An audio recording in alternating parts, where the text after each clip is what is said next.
保安處理緊急車輛進入屋苑程序。第一步，緊急車輛進入屋苑包括警車、消防車、救護車及政府緊急車輛。首先，閘口同事需查問將會到達的單位及馬上放行。之後，立即通報 Control， 保安主管馬上通知客務處負責人。第二步，立即讓路及保持通道暢通。主管立刻派員趕到現場，必須立即清除通道阻礙，確保緊急車輛通行無阻。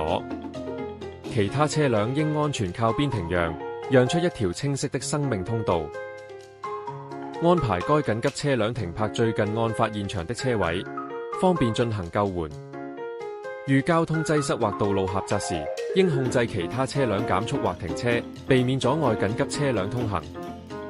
第三步，提供一切支援及現場人流管理，必須盡快開啟所有快捷通道，以方便救援人員或執法人員以最短時間到達現場或離開。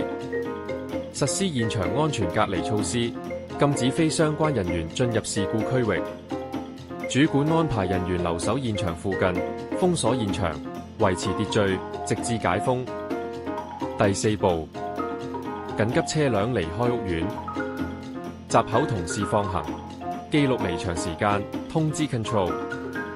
第五步，記錄事件經過 Incident Report， 詳細記錄接報時間、處理措施、指示及事件發展，以備後續報告。